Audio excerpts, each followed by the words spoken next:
Hello guys, welcome back to our channel. എല്ലാവർക്കും സുഖമാണെന്ന് വിശ്വസിക്കുന്നു. നമ്മൾ വീഡിയോ ചെയ്യാൻ കുറച്ച് താമസിച്ച് പോയിട്ടുണ്ട്. എന്തായാലും ഇന്ന് നമ്മൾ വന്നിരിക്കുന്നത് നല്ലൊരു അടിപൊളി സിനിമയായിട്ടാണ്. നമുക്ക് നേരെ വീഡിയോയിലോട്ട് പോയാലോ. അതിന് മുമ്പായിട്ട് ചെറിയൊരു കാര്യം, നമ്മുടെ ഈ വീഡിയോയുടെ തംബ്നെയിൽ ചെയ്തിരിക്കുന്നത് ഞാനല്ല കേട്ടോ, നമ്മുടെ ഒരു പ്രിയപ്പെട്ട സബ്സ്ക്രൈബർ കൂട്ടുകാരൻ ചെയ്ത് അയച്ചു തന്നതാണ്. അവന് എൻ്റെ വക ഒരു ബിഗ് താങ്ക്സ്. നമ്മളിന്ന് വന്നിരിക്കുന്നത് 2010 പുറത്തിറങ്ങിയ ദ വാരിയേഴ്സ് വേ എന്ന് പറയുന്ന south Korean action thriller movie ആയിട്ടാണ്. കഥയുടെ പേര് പോലെ തന്നെ ഒരു യോദ്ധാവിൻ്റെ ജീവിതത്തിൽ ഉണ്ടാകുന്ന സംഭവബഹുലമായ സംഭവങ്ങളെ കാണിച്ചുകൊണ്ടുള്ള ഒരു സിനിമയാണിത്. അതായത് ധീരനായ, ആർക്കും പരാജയപ്പെടുത്താനാവാത്ത, ആരെയും ഭയമില്ലാത്ത ഒരു യോദ്ധാവ്, അവൻ്റെ ജീവിതത്തിലേക്ക് അപ്രതീക്ഷിതമായി ഒരു അതിഥി കടന്നു വരികയാണ്. ആ അതിഥി കടന്നു വന്നതിന് ശേഷം അവൻ്റെ ജീവിതത്തിൽ ഉണ്ടായ മാറ്റങ്ങൾ, ആ അതിഥി കാരണം അവന് സംഭവിക്കുന്ന പ്രശ്നങ്ങൾ എല്ലാം കാണിച്ചുകൊണ്ടുള്ള ഒരു അടിപൊളി ഫിലിമാണിത്. ആരായിരുന്നു ആ അതിഥി? ആ അതിഥി കാരണം നായകൻ്റെ ജീവിതത്തിൽ എന്ത് മാറ്റമാണ് സംഭവിച്ചത്? അവന് ഈ അതിഥിക്ക് വേണ്ടി എന്തൊക്കെ ത്യാഗങ്ങൾ സഹിച്ചു, എന്തൊക്കെ പ്രശ്നങ്ങൾ അവൻ നേരിട്ടു എന്നൊക്കെ നമുക്ക് അറിയണ്ടേ. നമുക്ക് നേരെ കഥയിലോട്ട് പോകാം. അതിനു മുമ്പായിട്ട് ചെറിയൊരു കാര്യം, നിങ്ങൾ നമ്മുടെ ചാനൽ ആദ്യമായിട്ടാണ് കാണുന്നതെന്നുണ്ടെങ്കിൽ ദയവായി നമ്മുടെ ചാനൽ ഒന്ന് സബ്സ്ക്രൈബ് ചെയ്യുക. നിങ്ങൾ പോലുള്ളവരുടെ സപ്പോർട്ടാണ് നമുക്ക് മുമ്പോട്ട് പോകാനുള്ള പ്രചോദനമാകുന്നത്. കഥയുടെ തുടക്കത്തിൽ നമ്മുടെ കഥാനായകനെ കാണിക്കുകയാണ്. ഇവൻ്റെ പേരാണ് യോങ്. നമ്മൾ മുമ്പേ പറഞ്ഞതുപോലെ തന്നെ ഒരു മികച്ച പോരാളിയാണ് കേട്ടോ. അത് മാത്രമല്ല, ഈ ലോകത്ത് തന്നെ ഏറ്റവും വലിയ ശക്തിശാലി ആകണം, ഒരു വലിയ പോരാളി ആകണം എന്നുള്ളതാണ് യാങ്ങിൻ്റെ ആഗ്രഹം. അങ്ങനെ യാങ് ഒരു നദിക്കരയിലിരിക്കുകയാണ്. പെട്ടെന്നാണ് ആ നദിയുടെ അടിയിൽ നിന്നും ഒരുപാട് പേര് യാങ്ങിനെ അറ്റാക്ക് ചെയ്യാനായിട്ട് വരുന്നത്. ഇവരാണ് യാങ്ങിൻ്റെയും യാങ്ങിൻ്റെ ടീമിൻ്റെയും മുഖ്യ ശത്രുക്കൾ. വർഷങ്ങളായിട്ട് ഇവർ തമ്മിലുള്ള യുദ്ധം നടന്നുകൊണ്ടിരിക്കുകയാണ്. ഈ രണ്ട് ടീമിൽ ഏതെങ്കിലും ഒരു ടീമിലെ അവസാനത്തെ ആളും ഇല്ലാതാകുന്നത് വരെ ഈ യുദ്ധം അങ്ങനെ തുടർന്നു പോയിക്കൊണ്ടേയിരിക്കും. യാങ്ങിൻ്റെ നേരെ വന്നവരെയെല്ലാം യാങ് നിമിഷ നേരങ്ങൾ കൊണ്ട് തന്നെ കൊന്നുകളയാണ്. പിന്നെ അവിടെ ഉണ്ടായിരുന്നത് അവരുടെ നേതാവായിരുന്നു. ആ നേതാവ് തൻ്റെ വാളൂരി യാങ്ങിന് നേരെ ചെന്നുകൊണ്ടിരിക്കുകയാണ്. യാങ് അയാളെ ഒരു വെട്ടിന് തന്നെ കൊന്നുകളയാണ്. അവരുടെ പക്കലായിട്ട് ഒരു പെട്ടി ഉണ്ടായിരുന്നു. ആ പെട്ടിയുടെ അടുത്തേക്ക് യാങ് നടന്ന് ചെല്ലുകയാണ്. എന്നിട്ട് ആ പെട്ടി തുറന്നു നോക്കുമ്പോൾ കാണുന്നത് അതിലൊരു ക്യൂട്ടായിട്ടുള്ള ഒരു കൊച്ചുകുട്ടി കിടക്കുകയാണ്. ആ കൊച്ചുകുട്ടിയാണ് യാങ്ങിൻ്റെ അവസാനത്തെ ശത്രു. ആ കുട്ടിയെ കൊല്ലാനായിട്ട് യാങ് തൻ്റെ ഉറയിലുള്ള വാള് ഊരാൻ ശ്രമിക്കുകയാണ്. പെട്ടെന്നാണ് കാറ്റടിച്ചിട്ട് യാങ്ങിൻ്റെ മുഖത്തേക്ക് ഒരു പൂവിൻ്റെ ഇതള് വന്നിരിക്കുന്നത്. അത് കാണുമ്പോൾ ആ കുട്ടി കുടുകൂട ചിരിക്കുകയാണ് കേട്ടോ. യാങ് ആണെന്നുണ്ടെങ്കിൽ തൻ്റെ മുഖത്ത് പറ്റിപ്പിടിച്ചിരിക്കുന്ന ആ ഇതളെടുത്ത് മാറ്റുമ്പോഴേക്കും ആ കുട്ടി ചിരി നിർത്തി കരച്ചിൽ തുടങ്ങുകയാണ്. ഇത് കാണുന്ന യാങ് ആ ഇതള് തൻ്റെ മുഖത്തേക്ക് തിരിച്ചു വെക്കുകയാണ്. എന്തുകൊണ്ടോ യാങ്ങിന് ആ കുട്ടിയെ കൊല്ലാൻ സാധിക്കുന്നില്ല. അതിനെ എടുത്തുകൊണ്ട് യാങ് അവിടുന്ന് പോവുകയാണ്. പെട്ടെന്നാണ് യാങ്ങിനെ ആരോ പിന്തുടരുന്നതായിട്ട് യാങ്ങിന് തോന്നുന്നത്. അത് സത്യമായിരുന്നു. 3 പേര് പെട്ടെന്ന് തന്നെ യാങ്ങിനെ അറ്റാക്ക് ചെയ്യണം. എന്നാൽ അവരെയും യാങ് നിഷ്പ്രയാസം തന്നെ കൊന്നുകളയാണ്. സത്യത്തിൽ അത് യാങ്ങിനെ അറ്റാക്ക് ചെയ്യാൻ വന്നതല്ലായിരുന്നു. അവർ യാങ്ങിൻ്റെ കൂട്ടാളികൾ തന്നെ ആയിരുന്നു. അവർ ആ കുട്ടിയെ കൊല്ലാനായിട്ടാണ് വന്നത്. ആ കുട്ടിക്ക് വേണ്ടി യാങ് തൻ്റെ കൂട്ടാളികളെ തന്നെ കൊന്നുകളഞ്ഞിരിക്കുന്നു. യാങ്ങിന് ആ കുട്ടിയോട് എന്തെന്നില്ലാത്തൊരു ആത്മബന്ധം ഉണ്ടായിരിക്കുകയാണ്. യാങ് ആ കുട്ടിയുമായി നേരെ പോകുന്നത് യാങ്ങിൻ്റെ വീട്ടിലേക്കാണ്. പിറ്റേ ദിവസം രാവിലെ യാങ് ഭക്ഷണം കഴിച്ചുകൊണ്ടിരിക്കുകയാണ്. ആ മേശപ്പുറത്തായിട്ട് ആ കുട്ടിയും ഇരിപ്പുണ്ട്. അവരുടെ അടുത്തേക്ക് യാങ്ങിൻ്റെ വീട്ടിലെ ജോലി ചെയ്യുന്ന സ്ത്രീയാണെന്ന് തോന്നുന്നു, ഒരു പ്രായമായ സ്ത്രീ അവിടെ അടുത്തേക്ക് വരികയാണ്. ആ കുട്ടിക്കുള്ള പാലെല്ലാമായിട്ടാണ് അവരവിടെ വന്നത്. എന്നിട്ട് ആ കുട്ടിയെ ചെറുതായിട്ട് കൊഞ്ചിക്കുന്നൊക്കെ ഉണ്ട്. പെട്ടെന്നാണ് അവർ ആ മേശയുടെ അടിയിൽ ഒളിപ്പിച്ചു വെച്ചിരുന്ന കത്തി ഊരാൻ ശ്രമിക്കുന്നത്. ഇത് കാണുന്ന യാങ് താൻ ഭക്ഷണം കഴിച്ചുകൊണ്ടിരുന്ന കയ്യിലിരുന്ന സ്റ്റിക്ക് ഉപയോഗിച്ചിട്ട് അവരുടെ തലയിലോട്ട് കുത്തേറ്റ് അവർ താഴെ വീഴുകയാണ്. അതിനുശേഷം യാങ് ആ കുട്ടിയെ എടുത്തുകൊണ്ട് അവിടെ നിന്ന് ഇറങ്ങുകയാണ്. പോകുന്നതിന് മുമ്പായിട്ട് ആ വീട് തീ കൊടുത്തിട്ടാണ് യാങ് പോകുന്നത്. ആ തീയിലേക്ക് താൻ യുദ്ധത്തിന് പോകുമ്പോൾ ഉപയോഗിക്കുന്ന വസ്ത്രവും ഉപേക്ഷിക്കുകയാണ്. അതിനുശേഷം തൻ്റെ ദൂരെയുള്ള ഒരു സുഹൃത്തിൻ്റെ അടുത്തേക്കാണ് യാങ് യാത്ര ചെയ്യുന്നത്. അങ്ങനെ അവസാനം യാങ് ആ കുട്ടിയുമായി അമേരിക്കയിലെ ഒരു പഴയ ടൗണിൽ എത്തപ്പെടുകയാണ്. ആ ടൗണിലെ നഗരവീതിയിലൂടെ യാങ് ആ കുട്ടിയെ തൂക്കിയിട്ട് നടന്നു പോയിക്കൊണ്ടിരിക്കുകയാണ്. അവിടെയുള്ള ആളുകളെല്ലാം യാങ്ങിനെ ഒരു വിനോദമായ രീതിയിലാണ് നോക്കുന്നതൊക്കെ. അവരെല്ലാം യാങ്ങിനെ പിന്തുടർന്ന് നടന്നുകൊണ്ടിരിക്കുകയാണ്. അവിടെയെല്ലാം ഒരു മരുഭൂമിയുടെ അന്തരീക്ഷമായിരുന്നു. അവിടെ ഉണ്ടായിരുന്ന ചെടികളെല്ലാം ഉണങ്ങി കരിഞ്ഞിരുന്നു. യാങ് അങ്ങനെ നടന്ന് മുമ്പോട്ട് പോയിക്കൊണ്ടിരിക്കുകയാണ്. അവസാനം ലോഡ്ജ് എന്ന് എഴുതിയിരിക്കുന്ന ഒരു ബിൽഡിങ്ങിൻ്റെ മുമ്പിൽ വന്ന് വിടുകയാണ്. ആ ബിൽഡിങ്ങിൻ്റെ ഡോറ് തുറക്കുമ്പോഴാണ് അവിടെ വെറും ചുവര് മാത്രമേ ഉള്ളൂ. ബാക്കിയെല്ലാം തകർന്ന് നാമാവിശേഷമായിരിക്കുകയാണ്. ഇത് കണ്ട നാട്ടുകാരെല്ലാം യാങ്ങിനെ നോക്കി കളിയാക്കി ചിരിക്കുന്നുണ്ട്. അവിടെ ഒരു കിളവൻ വെള്ളമടിച്ച് കിടപ്പുണ്ട്. അയാളാണെന്നുണ്ടെങ്കിൽ യാങ്ങിനെ കണ്ടപാടെ ചുമ്മാ ചീത്ത പറഞ്ഞുകൊണ്ടിരിക്കുകയാണ്. അയാളെ നിങ്ങളൊന്ന് നോട്ട് ചെയ്ത് വെച്ചോ കേട്ടോ, നമുക്ക് വഴിയെ പരിചയപ്പെടാം. അപ്പോഴാണ് യാങ്ങിനടുത്തേക്ക് ഒരു പൊക്കം കുറഞ്ഞ മനുഷ്യൻ വരുന്നത്. അയാളുടെ പേരാണ് എയ്റ്റ് ബോൾ യാങ്ങിനോട് ചോദിക്കുന്നുണ്ട്, നിങ്ങൾ ആരെ അന്വേഷിച്ചാണ് ഇവിടെ വന്നതെന്ന്. അപ്പോഴാണ് യാങ് തൻ്റെ കയ്യിലുണ്ടായിരുന്ന തൻ്റെ സുഹൃത്തിൻ്റെ ഫോട്ടോ എയ്റ്റ് ബോളിന് കാണിച്ചു കൊടുക്കുന്നത്. എയ്റ്റ് ബോൾ ആണെന്നുണ്ടെങ്കിൽ യാങ്ങിനെയും കൂട്ടിയിട്ട് യാങ്ങിൻ്റെ സുഹൃത്തുണ്ടായിരുന്ന സ്ഥലത്തേക്ക് കൊണ്ടുവരികയാണ്. അയാൾ പണ്ട് അവിടെ ഒരു ലോണ്ടറി ഷോപ്പാണ് നടത്തിയിട്ടുണ്ടായിരുന്നത്. ആ സ്ഥലമാകെ നശിച്ച് പൊടി പിടിച്ച് കിടക്കുകയാണ്. കാരണം എന്താണെന്ന് വെച്ച് കഴിഞ്ഞാൽ യാങ്ങിൻ്റെ സുഹൃത്ത് മരണപ്പെട്ടിട്ട് ഒരുപാട് നാളായിട്ടുണ്ട്. ഇത് യാങ് അറിഞ്ഞിട്ടുണ്ടായിരുന്നില്ല. യാങ്ങിനോട് എയ്റ്റ് ബോൾ പറയുന്നുണ്ട്, നിങ്ങൾക്ക് വേണമെങ്കിൽ ഇവിടെ തന്നെ താമസിക്കാമെന്ന്. അവിടെ കെട്ടിയത് പിന്നെ നമ്മളെ കാണിക്കുന്നത് യാങ്ങിൻ്റെ ആ പഴയ വീടാണ്. അതാകെ കത്തി നശിച്ചിരിക്കുകയാണ്. അവിടെയൊക്കെ യാങ്ങിൻ്റെ മാസ്റ്റർ വരികയാണ്. മാസ്റ്റർ മാത്രമല്ല, മാസ്റ്ററിൻ്റെ കൂട്ടത്തിൽ 100 കണക്കിന് പോരാളികളുമുണ്ട്. അവർ വന്നിരിക്കുന്നത് യാങ്ങിനെയും ആ കുട്ടിയെ കണ്ടുപിടിക്കാനാണ്. അവരെ കണ്ടുപിടിച്ച് ആ കുട്ടിയെ കൊല്ലാനായിട്ടാണ്. പിന്നെ നമ്മൾ കാണിക്കുന്നത് യാങ്ങിനെയാണ്. യാങ് ആ കുട്ടിയുമായി ആ വീട്ടിൽ അങ്ങനെ ഇരിക്കുകയായിരുന്നു. പെട്ടെന്നാണ് ആ വീടിനകത്തേക്ക് ആരോ കടന്നു വരുന്നതായിട്ട് യാങ് ശ്രദ്ധിക്കുന്നത്. പെട്ടെന്നാണ് ഒരു പെൺകുട്ടി യാങ്ങിൻ്റെ നേരെ ചാടി വീഴുന്നത്. തൻ്റെ കയ്യിലുണ്ടായിരുന്ന ഒരു വടി ഉപയോഗിച്ച് യാങ്ങിൻ്റെ മുതുകത്തടിക്കുകയാണ്. പക്ഷേ വടി ഒടിഞ്ഞതല്ലാതെ യാങ്ങിൻ്റെ ഭാഗത്തുനിന്ന് ഒരു എക്സ്പ്രഷനും ഉണ്ടായില്ല. അത് കണ്ടിട്ട് അവൾ ഞെട്ടിത്തെറിച്ച് നിൽക്കുകയാണ്. അങ്ങനെ യാങ്ങിനെ അവൾ അടിച്ചത് യാങ്ങിനെ ഒന്ന് പരീക്ഷിക്കാൻ വേണ്ടിയിട്ടായിരുന്നു. സ്മൈലി ഇവളുമായിട്ട് നല്ല പരിചയത്തിലാണ്. ഇവൾക്ക് പല രീതിയിലുള്ള അഭ്യാസ വിദ്യകളൊക്കെ സ്മൈലി പഠിപ്പിച്ചു കൊടുത്തിട്ടുണ്ട്. സ്മൈലിയാണ് നമ്മുടെ യാങ്ങിൻ്റെ മരിച്ചുപോയ കൂട്ടുകാരൻ. അതുപോലെ തന്നെ നമ്മുടെ നായികയുടെ പേരാണ് ലിൻ. ലിനാണെന്നുണ്ടെങ്കിൽ യാങ്ങുമായിട്ട് പരിചയപ്പെടുന്നൊക്കെ ഉണ്ട്. യാങ്ങിനോടായിട്ട് ലിന് ചോദിക്കുന്നുണ്ട്, സ്മൈലി മരിച്ചതുകൊണ്ട് ഈ ഷോപ്പ് നടത്തിക്കൊണ്ട് പോകാനാണോ താൻ വന്നതെന്നൊക്കെ. അപ്പോഴാണ് യാങ് പറയുന്നത്, സ്മൈലി മരിച്ച കാര്യമൊന്നും തനിക്കറിയില്ല, അതുമാത്രമല്ല ഈ ജോലിയൊന്നും താൻ ഇതുവരെ ചെയ്തിട്ടില്ല, തനിക്ക് ഇതിനെക്കുറിച്ചൊന്നും അറിയത്തില്ല എന്ന്. അപ്പോൾ ലിന് യാങ്ങിനോടായിട്ട് പറയുന്നുണ്ട്, ഞാൻ നിങ്ങളെ വേണമെങ്കിൽ സഹായിക്കാം. ഞാൻ സ്മൈലിനെ സഹായിച്ചിട്ടുണ്ടായിരുന്നു. സ്മൈലി അതിന് പകരമായിട്ട് എനിക്ക് കുറേ അഭ്യാസ വിദ്യകളൊക്കെ പഠിപ്പിച്ചു തന്നിട്ടുണ്ടായിരുന്നു. നിങ്ങളും വേണേൽ അങ്ങനെ ചെയ്തോളൂ, അല്ലാന്നുണ്ടെങ്കിൽ പാർട്ട്നേഴ്സായിട്ട് തുടരാം. 60% എനിക്കും 40% നിനക്കും എന്ന് പറയുന്നു. അങ്ങനെ യാങ് അതിനൊന്നും മറുപടിയൊന്നും പറയുന്നില്ലെങ്കിൽ പോലും അവൻ്റെ മൗനം സമ്മതമാക്കിയിട്ട് അവൾ നേരെ യാങ്ങിൻ്റെ അടുത്ത് നിന്നിട്ട് ആദ്യം പറയുന്ന കാര്യം, ആദ്യം ഒരു കാര്യം ചെയ്യൂ, ഈ വീടൊക്കെ ഒന്ന് വൃത്തിയാക്കി ഇടാൻ പറയുന്നു. അവിടെ കട്ടിയത് പിന്നെ പിറ്റേ ദിവസമാണ് കാണിക്കുന്നത്. ആ വീടെല്ലാം വൃത്തിയാക്കി യാങ് അങ്ങനെ കൗണ്ടറിലിരിക്കുകയാണ്. അവിടേക്ക് 3 ചെറുപ്പക്കാർ കടന്നു വരികയാണ്. അവർ യാങ്ങിൻ്റെ മുമ്പിലോട്ട് ഒരു അഴുക്ക് തുണി വലിച്ചെറിയാണ്. എന്നിട്ട് മര്യാദയ്ക്ക് നീ ഇത് വൃത്തിയാക്കി തന്നോണം, ഇല്ലെങ്കിൽ നിൻ്റെ കാര്യം ഞങ്ങൾ ശരിയാക്കി തരുമെന്ന് പറഞ്ഞിട്ട് യാങ്ങിൻ്റെ കുത്തിനേറി പിടിക്കുകയാണ് കേട്ടോ. ഇത് പറഞ്ഞ് മുഴുവിപ്പിക്കുന്നതിന് മുമ്പ് തന്നെ ആ പയ്യൻ്റെ മുഖത്തെ എക്സ്പ്രഷനൊക്കെ അങ്ങോട്ട് മാറാണ്. അവന് എന്തു സംഭവിച്ചിട്ടുണ്ട്. അത് വേറെ ആരും അല്ലായിരുന്നു, നമ്മുടെ എയ്റ്റ് ബോൾ അവിടെ വന്നിട്ടുണ്ട്. അവൻ അവന്മാരുടെ മർമ്മസ്ഥാനത്ത് കയറി പിടിച്ചിരിക്കുകയാണ്. അവന് എത്തുന്നിടത്തല്ലേ അവന് പിടിക്കാൻ പറ്റുള്ളൂ. അതിൽ പിടിച്ചിട്ട് ഈ പയ്യൻ പറയുന്നുണ്ട്, വിട്ട് എനിക്ക് വേറെ എടുത്തിട്ട് വയ്യ, ദേവി ചെയ്ത് തന്നെ വിട്, ഞാനിവിടെ പോയിക്കോളാം എന്നൊക്കെ പറയുന്നുണ്ട്. ഇത് കേട്ടിട്ട് അവന്മാരുടെ കൂട്ടത്തിലെ മറ്റൊരു പയ്യൻ പറയുന്നുണ്ട്, അവന്മാർ തമാശ കാണിച്ചാണ് വിടുക എന്ന് പറയുമ്പം എയ്റ്റ് ബോൾ എന്ത് ചെയ്യുന്ന വെച്ചാൽ അവന്മാരെ വിട്ടിട്ട് ഇവൻ്റെ കയറി പിടിക്കുകയാണ്.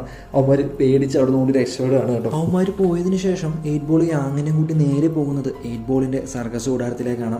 അവിടെ ചെല്ലുമ്പോൾ തന്നെ അതിൻ്റെ എൻട്രൻസിൽ ഒരു ടവറിൻ്റെ മേളിലായിട്ട് നമ്മൾ നേരത്തെ കണ്ട ആ കള്ളുകൂടിയനായിട്ടുള്ള കിളവൻ അവിടെ ഇരിപ്പുണ്ട്. അയാളുടെ പേരാണ് റോൺ. അവരങ്ങനെ ആ കൂടാരത്തിൻ്റെ അകത്തോട്ട് പോയിക്കൊണ്ടിരിക്കുകയാണ്. അപ്പോഴാണ് അവിടെ ഒരാൾ നിന്നിട്ട് കത്തേറ് പ്രാക്ടീസ് ചെയ്തുകൊണ്ടിരിക്കുകയാണ്. അത് വേറെ ആരുമല്ല, നമ്മുടെ ലിന്നാണ്. ലിന്ന് ഭയങ്കര എക്സ്പേർട്ടാണ് കത്തിയേറിൽ. തലയിൽ ഉന്നം വെച്ച് കഴിഞ്ഞാൽ കറക്റ്റായിട്ട് അത് കാലിൽ വന്ന് കൊള്ളും. അങ്ങനെ അവരെ കൂടാരത്തിൻ്റെ അകത്ത് പ്രവേശിക്കുകയാണ്. അവിടെ ഒരുപാട് ആളുകൾ ഉണ്ടായിരുന്നു. അവിടെ ഉള്ളവരെയൊക്കെ യാങ്ങിനെയും കുട്ടീനെയൊക്കെ പരിചയപ്പെടുത്തി കൊടുക്കുന്നുണ്ട്. അവിടെ ഉള്ളവരെല്ലാം വളരെ സാധുക്കളാണ്. ആ കുട്ടീനെ ഒരുപാട് അവർക്ക് ഇഷ്ടപ്പെടുന്നു. ആ കുട്ടീനെ അവർ കളിപ്പിക്കുകയൊക്കെ ചെയ്തുകൊണ്ടിരിക്കുകയാണ്. അതിനുശേഷം യാങ് അവരുടെ കൂട്ടത്തിൽ ഒരാളായി തന്നെ മുമ്പോട്ട് പോയിക്കൊണ്ടിരിക്കുകയാണ്. അങ്ങനെ യാങ് തൻ്റെ ജീവിതത്തിൽ ഇതുവരെ അറിഞ്ഞിട്ടില്ലാത്ത ഒരുപാട് അനുഭവങ്ങൾ ഓരോന്നായി അറിഞ്ഞുകൊണ്ടിരുന്നു. അങ്ങനെ യാങ് അവരിൽ ഒരുത്തനായി മാറിക്കൊണ്ടിരിക്കുകയായിരുന്നു. അങ്ങനെ ദിവസങ്ങൾ കടന്നുപോയി. ഒരു ദിവസം യാങ്ങും എയ്റ്റ് ബോളും കൂടി ഇങ്ങനെ ചീട്ട് കളിച്ചുകൊണ്ടിരിക്കുകയാണ്. പെട്ടെന്ന് തന്നെ യാങ് എയ്റ്റ് ബോളിനെ ചീട്ടുകളി പരാജയപ്പെടുത്തുകയാണ്. എയ്റ്റ് ബോൾ യാങ്ങിനോട് പറയുന്നുണ്ട്, നിന്നെ ഇതൊന്നും പഠിപ്പിച്ചു തരേണ്ട കാര്യമില്ലായിരുന്നു, വേറെ ആവശ്യമില്ലാത്തൊരു പണിയൊക്കെ ആയി പോയെന്ന് പറയുന്നു. അവരങ്ങനെ സംസാരിച്ചുകൊണ്ടിരിക്കുമ്പോഴാണ് അവിടെ അടുത്തുണ്ടായിരുന്ന ഒരു ശ്മശാനത്തിലെ ശവകുടീരത്തിൽ ലിന്ന് പൂവെച്ച് പ്രാർത്ഥിക്കുന്നതായിട്ട് കാണുന്നത്. ഇത് കാണുമ്പോൾ യാങ് എയ്റ്റ് ബോളിനോട് ലിന്നിൻ്റെ കാര്യങ്ങളൊക്കെ അന്വേഷിക്കുന്നുണ്ട്. അപ്പോഴാണ് ലിന്നിൻ്റെ കഥ എയ്റ്റ് ബോൾ യാങ്ങിനോട് പറയുന്നത്. അവൾ ചെറുപ്പമായിരുന്ന സമയത്ത് ഇവിടുത്തെ നാട്ടിലേക്ക് ഒരാൾ കടന്നു വരികയാണ്. അയാളൊരു കൊള്ളക്കാരനായിരുന്നു. അയാളെ കേണലെന്നാണ് ആളുകൾ വിളിച്ചുകൊണ്ടിരുന്നത്. അയാൾ അവിടെയുള്ള കല്യാണം കഴിയാത്ത ചെറുപ്പക്കാരികളായ പെണ്ണുങ്ങളെ കൊണ്ടുപോയിട്ട് തൻ്റെ ആവശ്യത്തിനായിട്ട് ഉപയോഗിക്കുകയാണ്. ഇയാൾ ഒരു പ്രത്യേകതരം സൈക്കോ ആണ്. അയാൾ പെണ്ണുങ്ങളെ സെലക്ട് ചെയ്യുന്നത് അവരുടെ പല്ല് നോക്കിയാണ്. നല്ല സൗന്ദര്യമുള്ള വെളുത്ത പല്ലുകൾ ഉണ്ടെങ്കിൽ മാത്രമേ അയാൾ പെണ്ണുങ്ങളെ സെലക്ട് ചെയ്യുള്ളൂ. അങ്ങനെ അയാളുടെ ആളുകൾ അവളെ പിടിച്ചുകൊണ്ട് പോവുകയാണ്. അത് മാത്രമല്ല അവളുടെ അച്ഛനെയും അമ്മേനെയും അവർ ബന്ദിയാക്കുകയാണ്. അവളെ അയാളുടെ മുന്നിലേക്ക് അവർ ഇട്ട് കൊടുക്കുന്നു. അവളെ അയാൾ കടന്നു പിടിക്കാൻ വേണ്ടി ശ്രമിക്കുകയാണ്. രക്ഷപ്പെടാനുള്ള ശ്രമത്തിനിടയ്ക്ക് അവിടെ ഉണ്ടായിരുന്ന ഒരു തിളച്ച എണ്ണയും പാത്രവും അയാളുടെ മുഖത്തേക്ക് അവൾ വലിച്ചെറിയാണ്. അത് വീണ് അയാളുടെ മുഖം ആകെ പൊള്ളുകയാണ്. ഈ ഒരു സമയം ഉപയോഗിച്ചിട്ട് അവൾ അവിടെ നിന്ന് ഓടി രക്ഷപ്പെടാൻ ശ്രമിക്കുകയാണ്. എന്നാൽ അയാൾ അവളെ പിന്തുടരുന്നു. തൻ്റെ കയ്യിലുണ്ടായിരുന്ന ഒരു ഗണ്ണ് ഉപയോഗിച്ചിട്ട് അവളെ അയാൾ ഷൂട്ട് ചെയ്തിടുകയാണ്. ഇത് കണ്ട് അങ്ങോട്ട് ഓടി വന്ന അവളുടെ അച്ഛനെയും അമ്മയെയും ആ അമ്മയുടെ കയ്യിലുണ്ടായിരുന്ന കുഞ്ഞു പൈതലിനെയും അയാൾ വെടിവെച്ച് കൊല്ലുന്നു. അതിനുശേഷം അവരവിടെ നിന്ന് പോവുകയാണ്. എന്നിട്ട് ഇവിടെയുള്ള നാട്ടുകാരെല്ലാം കൂടി അവരെ അടക്കാൻ വേണ്ടി കൊണ്ടു ചെല്ലുകയായിരുന്നു. ആ സമയത്താണ് അവൾക്ക് ചെറിയൊരു അനക്കം ഉണ്ടാകുന്ന അവർ ശ്രദ്ധിക്കുന്നത്. അങ്ങനെ അവരെല്ലാവരും കൂടി അവളെ രഹസ്യമായി പരിചരിക്കുകയാണ്. കുറേ നാളുകൾക്ക് ശേഷം അവൾ എഴുന്നേൽക്കുകയാണ്. ചിരിച്ചും കളിച്ചുമൊക്കെ നടക്കുന്നുണ്ടെങ്കിലും അവളുടെ മനസ്സിൽ ഇപ്പോൾ ഒരേ ഒരു ലക്ഷ്യമേ ഉള്ളൂ. തൻ്റെ കുടുംബത്തെ ഇല്ലാതാക്കിയ ആ ക്രൂരനെ അവൾക്ക് കൊല്ലണം, അതും അവളുടെ സ്വന്തം കൈകൊണ്ട്. അതിനു വേണ്ടിയിട്ടാണ് അവൾ ജീവിക്കുന്നത്, അതിനു വേണ്ടിയിട്ട് മാത്രം. ഇതെല്ലാം കേൾക്കുന്ന യാങ് അവളെ അഭ്യാസ വിദ്യകളൊക്കെ പഠിപ്പിക്കാമെന്ന് തീരുമാനിക്കുകയാണ്. അങ്ങനെ യാങ് അവളെ പരിശീലിപ്പിച്ചുകൊണ്ടിരുന്നു. കത്തിയെറിയാനും വാൾ ഉപയോഗിക്കാനും ഒക്കെ പഠിപ്പിച്ചുകൊണ്ടിരുന്നു. അങ്ങനെ അവർ ഒരു ദിവസം പരിശീലനം എല്ലാം കഴിഞ്ഞിട്ട് സംസാരിച്ചുകൊണ്ടിരിക്കുകയായിരുന്നു. അവൾ യാങ്ങിനോടായിട്ട് ചോദിക്കുന്നുണ്ട്, നിങ്ങൾ എങ്ങനെയാണ് ഈ ഒരു ഗ്രൂപ്പിൽ വന്ന് പെട്ടത്, നിങ്ങളൊരു വാൾപ്പയറ്റുകാരനായത് എങ്ങനെയാണെന്നൊക്കെ. അപ്പോൾ യാങ് പറയുന്നതും തൻ്റെ അച്ഛൻ ഒരു കർഷകനായിരുന്നു. ഒരു ദിവസം തൻ്റെ വയലിൽ പണിയെടുത്തുകൊണ്ടിരിക്കുമ്പോൾ അതുവഴി ഒരു വാൾപ്പയറ്റുകാരൻ വരികയാണ്. എന്തോ ഒരു കാര്യത്തിൻ്റെ പേരിൽ അയാൾ തൻ്റെ അച്ഛനെ കൊന്നു കളയാണ്. ആ ഒരൊറ്റ കാരണത്തിൻ്റെ പുറത്താണ് താനും ഒരു വാൾപ്പയറ്റുകാരനാവണം, ലോകത്തിലെ ഏറ്റവും വലിയ ശക്തിശാലി ആവണം എന്ന് ആഗ്രഹിക്കാനുള്ള കാരണം. അവരുടെ സംസാരത്തിനിടയ്ക്ക് ലിന്ന് യാങ്ങിനായിട്ട് തൻ്റെ കയ്യിലുണ്ടായിരുന്ന ഒരു മാല സമ്മാനമായി നൽകുകയാണ്. അത് അവളുടെ അമ്മ അവൾക്ക് നൽകിയതായിരുന്നു. ആ മാല മേടിച്ചുകൊണ്ട് ലിന്നിനോട് യാങ് ചോദിക്കുന്നുണ്ട്, നീ ഇതെനിക്കൊരു സമ്മാനമായിട്ടാണോ തന്നതെന്ന്. അവൾ അതേന്ന് ഉത്തരവ് പറയുകയാണ്. അവിടെ കട്ട് ചെയ്ത് യാങ്ങിൻ്റെ കുട്ടിക്കാലമാണ് കാണിക്കുന്നത്. യാങ്ങിൻ്റെ അടുത്തേക്ക് യാങ്ങിൻ്റെ മാസ്റ്റർ വരികയാണ്. എന്നിട്ട് അവനൊരു പട്ടിക്കുട്ടിയെ സമ്മാനമായിട്ട് നൽകുന്നു. എന്നിട്ട് അവനോടായിട്ട് പറയുന്നുണ്ട്, ഇതാണ് ഇനി മുതൽ നിന്റെ സുഹൃത്ത്, ഇതിനെ നീയാണ് ഇനി പരിചരിക്കേണ്ടതെന്ന്. അവിടെ കട്ട് ചെയ്ത് പിന്നെയും നമ്മുടെ കറണ്ട് സീനിലോട്ട് വരികയാണ്. അടുത്ത ദിവസം രാവിലെ യാങ് ലിന്നിനായിട്ട് 2 മൂർച്ചേറിയ വാളുകൾ സമ്മാനമായിട്ട് നൽകുകയാണ്. അത് കാണുമ്പോൾ തന്നെ അവൾ ഒരുപാട് എക്സൈറ്റഡ് ആവുന്നുണ്ട്. അങ്ങനെ അവർ സംസാരിച്ച് നിൽക്കുമ്പോഴാണ് അവിടെ മാറ്റി വെച്ചിരിക്കുന്ന യാങ്ങിൻ്റെ ആ വാൾ അവൾ കാണുന്നത്. ആ വാളിനെ കുറിച്ചിട്ട് ലിന്ന് യാങ്ങിനോട് ചോദിക്കുകയാണ്. അവൻ മറുപടി ഒന്നും പറയാതെ ആ വാള് അവളുടെ കയ്യിലേക്ക് എടുത്തു വെച്ച് കൊടുക്കുകയാണ്. അത് ഉറയിൽ നിന്ന് എടുക്കാൻ അവൾ ശ്രമിക്കുമ്പോൾ അവൾക്കത് സാധിക്കുന്നില്ല. അപ്പോഴാണ് ഒരു കാര്യം അവൾ ശ്രദ്ധിക്കുന്നത്, ആ വാള് സീൽ ചെയ്ത് വെച്ചിരിക്കുകയാണ്. അതെന്തിനാണ് ഇങ്ങനെ സീൽ ചെയ്ത് വെച്ചിരിക്കുന്നതെന്ന് ലിന്ന് യാങ്ങിനോട് ചോദിക്കുകയാണ്. അപ്പോഴാണ് യാങ് പറയുന്നത്, ഞാൻ കൊന്ന ആയിരക്കണക്കിന് പേരുടെ ആത്മാക്കളുടെ കരച്ചിൽ ഈ വാള് തുറക്കുകയാണെന്നുണ്ടെങ്കിൽ പുറത്ത് കേൾക്കാൻ സാധിക്കുമെന്ന്. അതൊക്കെ ആരെങ്കിലും ശ്രദ്ധിക്കുമോ എന്ന് ലിന്ന് യാങ്ങിനോട് ചോദിക്കുകയാണ്.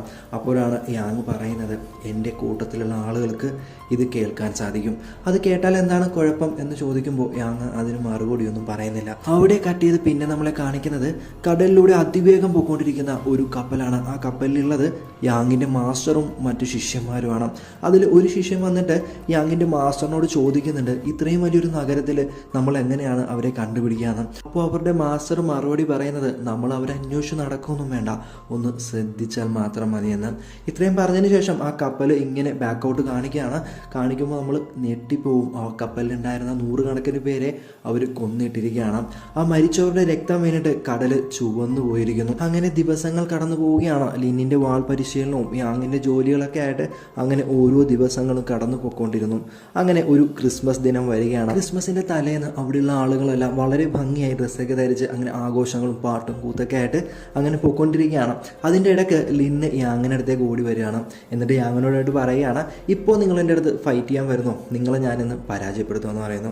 അങ്ങനെ അവർ എപ്പോഴും പരിശീലിക്കുന്ന ആ സ്ഥലത്തേക്ക് പോവുകയാണ്. എന്നിട്ട് രണ്ടുപേരും തമ്മിൽ ഭയങ്കരമായ രീതിയിൽ ഫൈറ്റൊക്കെ നടക്കുന്നു. എപ്പോഴത്തെയും പോലെയല്ല, ലിന്നിന് ഇന്ന് ഇച്ചിരി വേഗത കൂടുതലാണ്. അവൾ യാങ്ങിൻ്റെ കഴുത്തിൽ കത്തിവെക്കുകയാണ്. എന്നിട്ട് ഞാൻ ജയിച്ചു എന്ന് പറയുന്നു. എന്നാൽ യാങ് ലിന്നിൻ്റെ വയറ്റിൽ ഓൾറെഡി കത്തി വെച്ചിരുന്നു. എന്നിട്ട് യാങ് ലിന്നിനോടായിട്ട് പറയുന്നുണ്ട്, ഫൈറ്റ് ചെയ്യുന്ന സമയത്ത് ജീവിതത്തിനും മരണത്തിനും ഇടയിലായിട്ട് വേണം നമ്മൾ ഫൈറ്റ് ചെയ്യാൻ, എന്നാൽ മാത്രമേ നമുക്ക് വിജയിക്കാൻ സാധിക്കുകയുള്ളൂ എന്ന് പറയുന്നു. എന്നാൽ അങ്ങനെയാണോ എന്ന് ചോദിച്ചിട്ട് ലിന്ന് യാങ്ങിന് നീട്ടിയൊരു കിസ് കൊടുക്കുകയാണ്. അത് യാങ്ങിൻ്റെ ജീവിതത്തിലെ ആദ്യത്തെ ഒരു അനുഭവമായിരുന്നു. എന്നാൽ അവരുടെയൊക്കെ സന്തോഷത്തിന് ഒരുപാട് ആയുസ് ഉണ്ടായിരുന്നില്ല. അവിടേക്ക് അവർ കടന്നു വരികയാണ്. ലിന്നിൻ്റെ അച്ഛനെയും അമ്മേനെയും കൊന്ന ആ കൊള്ളക്കാർ. അവരുടെ എല്ലാവരുടെയും മനസ്സിൽ ഭയം നിറയുകയാണ്. ആട്ടവും പാട്ടും സന്തോഷമായിട്ട് നിന്നവരെല്ലാവരും ആകെ ഭയന്ന് വിറച്ച് നിൽക്കുകയാണ്. അപ്പോഴാണ് ആ വില്ലനെ നമ്മൾ നമ്മളെ കാണിക്കുന്നത് അയാളുടെ മുഖത്തിന്റെ ഒരു ഭാഗം ആകെ വികൃതമായിട്ടുണ്ട്. അത് മറയ്ക്കാനായിട്ട് മുഖത്ത് ഒരു മാസ്ക് ഇട്ടുകൊണ്ടാണ് അയാൾ നിൽക്കുന്നത്. അയാൾ അവരുടെ കൂട്ടത്തിലുണ്ടായിരുന്ന ഒരു കോമാളിയെ പിടിച്ചുകൊണ്ട് പോവുകയാണ്. എന്നിട്ട് അവിടെ മതിലിലായി കെട്ടി നിർത്തുന്നു. അതിനുശേഷം അയാളുടെ തലയിൽ ഒരു വീപ്പ വെച്ചിട്ട് അതിൽ ഓരോരുത്തരായിട്ട് ഷൂട്ട് ചെയ്ത് പഠിക്കുകയല്ല കേട്ടോ, ഷൂട്ട് ചെയ്ത് രസിക്കുകയാണ്. ആ വില്ലന്മാരുടെ കൂട്ടത്തിലുണ്ടായിരുന്ന ഒരു കിളവൻ ഒരു ഡബിൾ ബാരൽ ഗൺ എടുത്തിട്ട് ആ വീപ്പയിലിട്ട് ഒറ്റ ഷൂട്ടാണ്. ആ വീപ്പ പൊട്ടിത്തെറിച്ച് പോവുകയാണ്. അതിനുശേഷം ആ വില്ലൻ വരികയാണ്. എന്നിട്ട് തൻ്റെ കയ്യിലുണ്ടായിരുന്ന ഒരു മദ്യം നിറച്ചു വെച്ച ഗ്ലാസ് ഈ ബഫൂണിൻ്റെ തലയിൽ വെക്കുകയാണ്. എന്നിട്ട് അതിലേക്ക് ഉന്നം പിടിച്ച് വെടിവെക്കാൻ പോവുകയാണ്. അവിടേക്ക് നമ്മുടെ റോൺ കടന്നു വരികയാണ്. ഫുൾ ടൈം തന്നെയാണെന്ന് അറിയാലോ. അപ്പോഴാണ് ഈ ബഫൂണിൻ്റെ തലയിൽ ഗ്ലാസ്സിൽ മദ്യം നിറച്ചു വെച്ചിരിക്കുന്നത് കാണുന്നത്.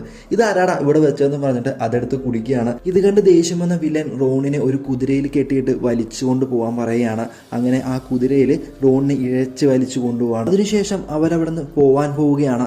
ഇതെല്ലാം നോക്കിക്കൊണ്ട് അവിടെ ലിന്നി നിൽപ്പുണ്ടായിരുന്നു. പെട്ടെന്നാണ് ലിന്നിനെ അവിടെ ഉണ്ടായിരുന്ന 8 ബോളും ടീമും കൂടെ അവിടെ നിന്ന് പിടിച്ചുകൊണ്ട് പോകുന്നത്. എന്നിട്ട് യാങ്ങിൻ്റെ ആ വീട്ടിൽ കൊണ്ടുപോയിട്ട് കെട്ടിയിടുകയാണ്. അവിടെ യാങ് നിൽപ്പുണ്ട്. എന്നെ അഴിച്ചുവിടാൻ യാങ്ങിനോടും പറയുന്നുണ്ട്. യാങ് പതിയെ അവളുടെ അടുത്തോട്ട് വന്നിട്ട് അവളുടെ കയ്യിലുണ്ടായിരുന്ന ആ കത്തിയും എടുത്തുകൊണ്ട് അവിടെ നിന്ന് പോവുകയാണ്. ഇതേ സമയം നമ്മുടെ വില്ലനാണെന്നുണ്ടെങ്കിൽ അപ്പുറത്ത് തനിക്ക് വേണ്ട പെണ്ണിനെ സെലക്ട് ചെയ്യാൻ പോയിക്കൊണ്ടിരിക്കുകയാണ്. ഓരോരുത്തരായിട്ട് വിളിച്ചു നിർത്തിയിട്ട് അവരുടെ പല്ല് നോക്കിക്കൊണ്ടിരിക്കുകയാണ്. അങ്ങനെ കുഴപ്പമില്ലാത്തൊരു പല്ലുള്ള ഒരു പെണ്ണിനെ അവൻ കണ്ടുപിടിക്കുകയാണ്. അവളെ പിടിച്ചുകൊണ്ട് പോകാൻ നേരമാണ് ആൾക്കൂട്ടത്തിൽ നിന്ന് ഒരാൾ വന്നിട്ട് അവളെ കൊണ്ടുപോകരുത്, അവൾ എൻ്റെ ഭാര്യയാണെന്ന് പറയുന്നത്. അപ്പോൾ ആ വില്ലൻ വളരെ മര്യാദയ്ക്ക് സോറി നിൻ്റെ ഭാര്യയായിരുന്നു അത്, ഞാൻ കല്യാണം കഴിഞ്ഞ പെണ്ണുങ്ങളെ നോക്കാറ് പോലുമില്ല എന്ന് പറഞ്ഞിട്ട് അവൻ്റെ അടുത്തേക്ക് അവളെ വിടുകയാണ്. അവർ തമ്മിൽ കെട്ടിപ്പിടിക്കുന്ന സമയത്ത് തൻ്റെ ഗണ്ണ് ഉപയോഗിച്ച് ഒറ്റ ഷോട്ട് രണ്ടുപേരും മരിച്ചു പോവുകയാണ്. അപ്പോഴാണ് ആ ആൾക്കൂട്ടത്തിൽ നിന്നും 2 പെൺകുട്ടികൾ അലമുറയിട്ട് കരഞ്ഞു ഓടി വരുന്നത്. അത് ആ മരിച്ച ദമ്പതികളുടെ മക്കളായിരുന്നു. അവരെ കണ്ടപാടെ അവരെ മതി എന്ന് പറഞ്ഞിട്ട് തൻ്റെ ആളുകളെടുത്ത് അവരെ റെഡിയാക്കാൻ പറഞ്ഞ് തൻ്റെ റൂമിലോട്ട് പോവുകയാണ്. ആ വില്ലൻ്റെ കൂട്ടാളികൾ ആ 2 പെൺകുട്ടികളെയും കൊണ്ടുപോയിട്ട് കുളിപ്പിച്ചുകൊണ്ടിരിക്കുകയാണ്. അപ്പോഴാണ് അവിടേക്ക് ലിൻ കടന്നു വരുന്നത്. അവൾ എങ്ങനെയൊക്കെയോ കെട്ടയച്ചിട്ട് നല്ല വൃത്തിയുള്ള ഭംഗിയുള്ള ഗൗണൊക്കെ വിട്ട് അവരുടെ അടുത്തോട്ട് വരികയാണ്. അങ്ങനെ ആ കൂട്ടാളികൾ ആ പെൺകുട്ടികളെ അവിടെ ഉപേക്ഷിച്ചിട്ട് ലിന്നിനെയും കൂട്ടിയിട്ട് നമ്മുടെ വില്ലൻ്റെ അടുത്തോട്ട് പോവുകയാണ്. എന്നിട്ട് ആ പെൺകുട്ടികൾക്ക് പകരമായിട്ട് അവൾ നിങ്ങളെ സന്തോഷിപ്പിക്കാമെന്ന് പറഞ്ഞിട്ടുണ്ട് എന്ന് പറയുന്നു. അവളെ കണ്ടപാടെ വില്ലനും ഇഷ്ടപ്പെടുകയാണ്.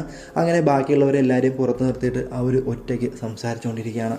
അപ്പോഴാണ് ലിൻ അവളോട് പറയുന്നത് നിങ്ങൾ പോയി കുളിച്ചിട്ട് വരൂ എന്നൊക്കെ. അപ്പോൾ അവൾ പറയുന്നത് കേട്ടിട്ട് അയാൾ കുളിക്കാൻ വേണ്ടി കയറുകയാണ്. അയാൾ കുളിക്കാൻ കയറിയ തക്കത്തിന് തൻ്റെ കയ്യിലുണ്ടായിരുന്ന കഠാര എടുത്ത് അവൾ ആ കുളിമുറിയിൽ കയറുകയാണ്. ഇതേ സമയം 8 ബോളും ടീമും നായകൻ്റെ അടുത്ത് വന്നിട്ട് ലിന്ന് രക്ഷപ്പെട്ടിട്ടുണ്ട്, നേരെ പോയിരിക്കുന്നത് ആ വില്ലൻ്റെ അടുത്തോട്ടായിരിക്കും. അവൾ അവിടെ ചെന്നിട്ടുണ്ടെങ്കിൽ അവളുടെ ജീവന് ആപത്താണെന്നൊക്കെ പറയുകയാണ്. വേറെ വഴിയില്ലാതെ അവളെ രക്ഷിക്കാനായിട്ട് യാങ് സീൽ ചെയ്ത് വെച്ചിരിക്കുന്ന തൻ്റെ വാള് എടുക്കുകയാണ്. എന്നിട്ട് തൻ്റെ കയ്യിലുണ്ടായിരുന്ന തേപ്പുപെട്ടി ഉപയോഗിച്ചിട്ട് ആ വാളിൻ്റെ സീല് പൊട്ടിക്കുകയാണ്. യാങ്ങിന് അറിയാമായിരുന്നു വലിയൊരു അപകടമാണ് താൻ ചെയ്യാൻ പോകുന്നതെന്നുള്ളത്. എന്നാലും അവളെ രക്ഷിക്കാനായിട്ട് യാങ്ങിന് അത് ചെയ്തേ പറ്റുണ്ടായിരുന്നുള്ളൂ. യാങ് ആ വാളിൻ്റെ സീല് പൊട്ടിച്ച ഉടനെ തന്നെ യാങ്ങിൻ്റെ മാസ്റ്റർക്ക് അവൻ എവിടെ ഉണ്ടെന്ന് മനസ്സിലാവുകയാണ്. തൻ്റെ കൂട്ടാളികളോട് നമുക്ക് പോകാൻ തയ്യാറാവാനായിട്ട് അയാൾ ഉത്തരവിടുകയാണ്. ഇതേ സമയം ആ വില്ലനെ കൊല്ലാനായിട്ട് കുളിമുറിയിൽ കയറിയ ലിന്ന് ആകെ പേടിച്ചു പോവുകയാണ്. വേറൊന്നുമല്ല, വില്ലൻ ഇവളെയും കാത്ത് കയ്യിലൊരു തോക്കുമായിട്ടിരിക്കുകയാണ്. ഇവളെ കണ്ടപാടെ തന്നെ അവന് കാര്യം മനസ്സിലായിട്ടുണ്ടായിരുന്നു, ഇവള് ആ പഴയ പെൺകുട്ടി തന്നെയാണെന്നുള്ളത്. ആ വില്ലൻ തൻ്റെ കൂട്ടാളികളെ വിളിക്കുകയാണ്. എന്നിട്ട് ലിന്നിനെ അവിടെ കട്ടിലിൽ പിടിച്ചു കിടത്തുകയാണ്. അവർ ഒരുപാട് പേര് ചേർന്ന് ലിന്നിനെ അവിടെ പിടിച്ചു കിടത്തിയിരിക്കുകയാണ്. അയാൾ അവളെ റേപ്പ് ചെയ്യാനായിട്ട് പോവുകയാണ്. പെട്ടെന്നാണ് ജനൽ പൊളിച്ച് ആരോ അകത്തേക്ക് മിന്നൽ വേഗത്തിൽ കടന്നു വരുന്നത്. അത് വേറെ ആരുമല്ലായിരുന്നു, നമ്മുടെ യാങ് ആയിരുന്നു. നിമിഷ നേരങ്ങൾ കൊണ്ട് തന്നെ അവിടെ ഉണ്ടായിരുന്ന മുഴുവൻ പേരെയും യാങ് കൊല്ലുകയാണ്, വില്ലൻ ഒഴികെ. വില്ലനെ ലിന്നിനായിട്ട് മാറ്റി വെച്ചിരിക്കുകയാണ്. അല്ലാന്നുണ്ടെങ്കിൽ ഒരു നിമിഷം പോലും വേണ്ട യാങ്ങിന് അയാളെ കൊല്ലാനായിട്ട്. ലില്ലാണെന്നുണ്ടെങ്കിൽ തൻ്റെ കയ്യിരിക്കുന്ന കത്തിയായിട്ട് വില്ലൻ്റെ അടുത്തോട്ട് ചെല്ലുകയാണ്. എന്നാൽ വില്ലൻ ലിന്നിനെയും പിടിച്ചുകൊണ്ട് ആ ജനൽ വഴി താഴത്തോട്ട് ചാടുകയാണ്. നേരെ വന്ന് ലിന്ന് മുതിടിച്ച് വീഴുകയാണ്. ലിന്നിൻ്റെ നടു ഒടിഞ്ഞു പോവുകയാണ്. വില്ലനാണെന്നുണ്ടെങ്കിൽ അവിടെ നിന്ന് കൂളായിട്ട് ഓടി രക്ഷപ്പെടുകയാണ്. ലിന്ന് പറ്റുന്ന രീതിയിലൊക്കെ എഴുന്നേറ്റ് ആ കത്തിയുമായി ഞൊണ്ടി അവൻ്റെ പുറകെ പോവാണ്. വില്ലൻ ഓടുന്ന വഴി തൻ്റെ ഒരു കൂട്ടാളിയെ കാണുകയാണ്. എന്നിട്ട് ഓടി രക്ഷപ്പെടാൻ പറയുകയാണ്. അവനങ്ങോട്ട് ഓടുമ്പോൾ പെട്ടെന്ന് അവനെ പിടിച്ച് നിർത്തുന്നുണ്ട്. അതിനുശേഷം കുതിരപ്പുറത്ത് പോകുന്ന വില്ലനെയാണ് നമ്മളെ കാണിക്കുന്നത്. അവൻ്റെ നേരെ ലിന്ന് തൻ്റെ കയ്യിലുണ്ടായിരുന്ന കത്തി ഉന്നം വെച്ച് എറിയുകയാണ്. കത്തി കറക്റ്റായിട്ട് ആ വില്ലൻ്റെ കഴുത്തിൽ കൊള്ളുകയാണ്. അവൻ ആ കുതിരപ്പുറത്ത് നിന്ന് മരിച്ച് താഴെ വീഴുന്നു. ആ മരിച്ചു കിടക്കുന്ന വില്ലൻ്റെ അടുത്തേക്ക് ആളുകൾ ഓടിച്ചെല്ലുകയാണ്. ചെന്ന് നോക്കുമ്പോഴാണ് അവർ ഞെട്ടിക്കുന്ന സത്യം മനസ്സിലാക്കുന്നത്. ആ മരിച്ചു വീണ് കിടക്കുന്നത് ശരിക്കുള്ള വില്ലനല്ല, അയാൾ അവിടുന്ന് ഓൾറെഡി രക്ഷപ്പെട്ടിരുന്നു. അത് അയാളുടെ കൂട്ടാളിയായിരുന്നു. അപകടം മനസ്സിൽ കണ്ട വില്ലൻ അവൻ്റെ കൂട്ടാളിയെ അങ്ങോട്ട് പറഞ്ഞു വിട്ടിട്ട് വേറെ വഴിക്ക് രക്ഷപ്പെടുകയായിരുന്നു. ഇതേ സമയമാണെന്നുണ്ടെങ്കിൽ യാങ് അവിടുന്ന് പോകാനുള്ള തയ്യാറെടുപ്പുകൾ നടത്തിക്കൊണ്ടിരിക്കുകയാണ്. കാരണം തൻ്റെ മാസ്റ്ററും കൂട്ടാളികളും ഏത് നിമിഷം വേണമെങ്കിലും അവിടെ എത്താമെന്ന് യാങ്ങിന് അറിയാമായിരുന്നു. അവരെത്തുകയാണെന്നുണ്ടെങ്കിൽ തനിക്ക് മാത്രമല്ല ഇവിടെയുള്ള ആളുകൾക്കും അപകടമാണെന്ന് യാങ്ങിനറിയാം. അതുകൊണ്ടാണ് യാങ് അവിടെ നിന്ന് പോകാൻ തയ്യാറെടുപ്പ് നടത്തുന്നത്. എന്നാൽ 8 ബോളിൽ ഇന്നും കൂടി യാങ്ങിനെ തടയുകയാണ്. ആരൊക്കെ വന്നാലും എത്ര പേര് വന്നാലും നമുക്ക് ഒരുമിച്ച് ഫൈറ്റ് ചെയ്യാമെന്ന് പറയുന്നു. എന്നാൽ അവിടെ 2 തരത്തിൽ സംസാരങ്ങൾ ഉണ്ടാവുകയാണ്. നമുക്ക് ഈ നാട് വിട്ട് പോകാം, എങ്ങനെയും രക്ഷപ്പെടാമെന്ന് ഒരു കൂട്ടരും, എന്നാൽ നമുക്ക് ഒരുമിച്ച് നിന്ന് ഫൈറ്റ് ചെയ്യാമെന്ന് പറയുന്ന വേറൊരു ടീമുമായിട്ട് മാറുകയാണ്. അവസാനം എല്ലാവരെയും 8 ബോൾ കൺവിൻസ് ചെയ്യുകയാണ്.